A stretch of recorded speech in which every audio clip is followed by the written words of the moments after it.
ನನ್ನಲ್ಲಿ ಹೇಳಿದ್ದೇನೆ ನಿನ್ನ ವಯಸ್ಸಿಗೆ ಹೋಗುವಂತಾದ್ರೆ ಇಲ್ಲಿರುವಂತಹ ಬೇಟೆಗಳನ್ನು ಕೊಡ್ತೇನೆ. ಅಯ್ಯ, ನಿನ್ನ ಮಾತನ್ನೇ ಕೇಳುವಾಗ ಮನಸ್ಸಿಗೆ ಮಾತಾಡ್ತಾ ಉಂಟು. ಯಾಕಂತ ಹೇಳಿದ್ರೆ ತಿನ್ನುವ ಬೇಟೆಗೋಸ್ಕರ ನಿನ್ನನ್ನು ನಾನು ಮದುವೆ ಆಗಬೇಕಾಗಿ ಒಪ್ಪಿಕೊಳ್ಳುವುದಲ್ಲ. ಸರಿ, ನಿನ್ನ ಕಾಣುವಾಗ ನಿನ್ನ ಈ ವೈಮಾಟ, ನಿನ್ನ ತೇಜಸ್ಸು ಇದನ್ನೆಲ್ಲ ಕಾಣುವಾಗ ಎಂತವಳಿಗಾದ್ರೂ ಮನಸ್ಸಾಗಬೇಕು. ನಾವು ಯಾವತ್ತೂ ಹೀಗೆ ಅಲ್ಲ, ನಾನ್ ಬಯಸುದಾಗಲ್ಲ. ನೀ ಯೋಚನೆ ಮಾಡು, ನಾನು ನೋಡ್ಲಿಕ್ಕೆ ಹೇಗಿದ್ದೇನೆ, ನೀನ್ ನೋಡ್ಲಿಕ್ಕೆ ಹೇಗಿದ್ದೇನೆ. ನಾನು ನಿನ್ನನ್ನು ಒಲಿಸ್ತೇನೆ ಅಂತ ಹೇಳಿದ್ರೆ ನೀನು ಎಷ್ಟು ಚಂದ ಇರ್ಬೋದು ಅಲ್ಲ. ಒಲಿಸುವ ವಿಚಾರವಾಯ್ತು. ಈಗ ಒಲಿಸುವ ವಿಚಾರದಲ್ಲಿ ಎರಡು ಕ್ರಮ ಉಂಟು. ಯಾವುದೆಲ್ಲ? ಒತ್ತಾಯ ಪೂರ್ವಕವಾಗಿ ಮದುವೆ ನೀನು ಮಾಡಿಕೊಂಡೆ ಅಂತ ಹೇಳಿದ್ರೆ ಅದು ಅರ್ಧ ಗಾಳಿಯಲ್ಲೇ ಬಿಟ್ಟು ಹೋಗ್ತದೆ. ಹೃದಯಾಂತರಾಳದಿಂದ ಬಂದಿರುವಂತ ಮಾತು ನಾನಿನ್ನು ಒಲಿಸುತ್ತೇನೆ ಎಂಬುದಾಗಿ ಹೇಳಿದ್ರೆ ಆ ದಾಂಪತ್ಯ ಜೀವನ ಎಂಬುದು ಕೊನೆಯವರೆಗೂ ಗಟ್ಟಿ ಆಗುತ್ತದೆ. ಯಾವ ವಿಧಾನ ನನಗೆ ಬೇಕು. ಇದು ಒತ್ತಾಯ ಪೂರ್ವಕವಾಗಿ ಆರೋಪಿಸಿಕೊಂಡದ್ದಲ್ಲ, ಮನಸ್ಸಿನಿಂದ ಆಡಿದ ಮಾತುಗಳು. ಹೌದಯ್ಯ, ನಿನ್ನ ಕಾಣುವಾಗ ಎಂತವರಿಗಾದ್ರೂ ಮನಸ್ಸಾಗಬೇಕು. ನಾನೇ ಕೇಳಬೇಕಾದಂತ ಮಾತನ್ನ ನೀನು ಕಾಡಿದವನಾಗಿದ್ದೀಯ ಅಂದ್ರೆ ಒಳಗೊಳಗೆ ಮತ್ತೆ ಮನಸ್ಸಾಗ್ತದೆ. ನೋಡಿದ್ರೆ ಯಾರಿಗೆ ಮನಸ್ಸಾಗ್ತದೆ? ಸಂತೋಷದ ವಿಚಾರ. ಹಾಗಾಗಿ ಇದೇ ರೀತಿಯಾಗಿರುವಂತ ನಿರ್ಣಯವನ್ನು ಮಾಡಿದ ಮೇಲೆ ನಾವೇನವರೆ ಮದುವೆ ಮಾಡ್ಕೊಳ್ಳೋದೇನೆ ತಾನು ಸಮೂಹ ಯಾರೊಂದು ವಿಚಾರಕ್ಕಾಗಿ ನಿರೀಕ್ಷೆಯಲ್ಲಿದ್ದಾರೆ ಅವರಿಗೆಲ್ಲ ಒಂದು ಮಾತು ಅಂತ ಹೇಳಿ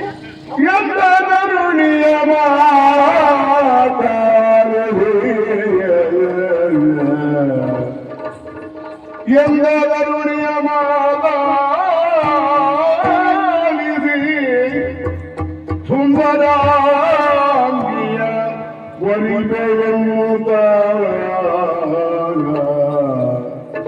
ಸುಂದರಾಂಗಿಯ ನಡೆದಂದನ ಮನ್ನಿಗೆ ಮಂದಗಮನೆಯ ಆದ್ರೆ ಇವತ್ತು ತಾಳಾರದ ನೋವನ್ನು ನಾನು ಅನುಭವಿಸ್ತಾ ಇದ್ದೇನೆ. ಯಾಕಿರ್ಬಹುದು? ಇದು ನನ್ನಲ್ಲೇ ಇಟ್ಟುಕೊಂಡು ಆಗ್ತದ? ಖಂಡಿತವಾಗಿ ಆಗಿಲ್ಲ. ನನ್ನ ಮದುವೆಯನ್ನು ಕಟ್ಟಿದ್ದೇನೆ.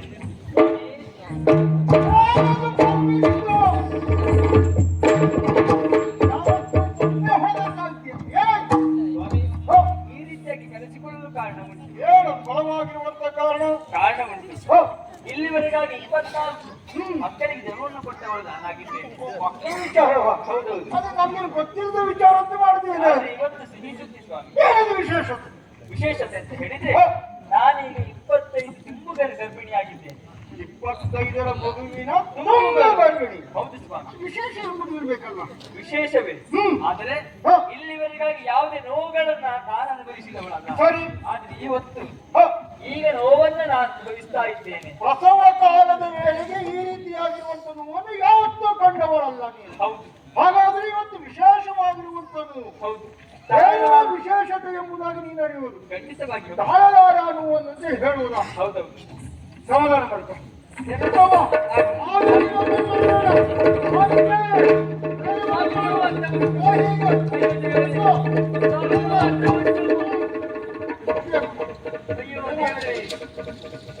ಅಯ್ಯೋ ದೇವರೇ, ಸ್ವಾಮಿ ತೆರಳಿಕ್ಕಾಗ್ತಾ ಇಲ್ಲ.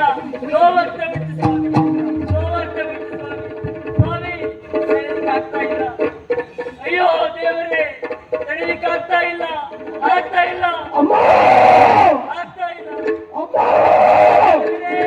ಹೊರಬರಲು ಜಾಗ ಸೂಚಿಸಿದಾಯೇ. ಪ್ರಕೃತಿ ಸಹಜವಾಗಿ ಹೇಗೆಲ್ಲ ಪ್ರತಿ ಅದೇ ರೀತಿ ಬಾ ಮಗನೇ. ಅದು ಬಲಿನ ಸ್ಥಳ ತಾಯಿ, ಬೇರೊಂದು ಸ್ಥಳವನ್ನು ಸೂಚಿಸಿ. ಮಗನೇ, ಹಾಗಾದರೆ ನನ್ನ ಎಡಬಲ ಮುಖದ ಮಧ್ಯ ಭಾಗದಲ್ಲಿ ಎದೆಯನ್ನ ಸೀಳಿ ಬಾ ಮಗನೇ, ಎದೆಯನ್ನ ಸೀಳಿ ಬಾ ಮಗನೇ.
ಒಮ್ಮೆಲೆ ಹುಟ್ಟಿದ್ದೇನೆ. ಹುಟ್ಟಿದ ಆ ಕ್ಷಣ ನಾಯಿಯಾದ ಸಂಕಿದಾನವೇ ಹಾಗೂ ಗಾಳಿ ಬದಲಾಸುರನನ್ನ ಒಮ್ಮೆಲೆ ತಿಂದು ಮುಗಿಸಿದ್ದೇನೆ. ಈಗ ನನಗೆ ಆಗುತ್ತಿರುವುದಾದರೂ ಏನು? ಹಸಿವು. ಮೊದಲು ಹಸಿವನ್ನು ನಿವಾರಿಸಿಕೊಳ್ತೇನಂತೆ, ಮುಂದೆ ಸಾಕು.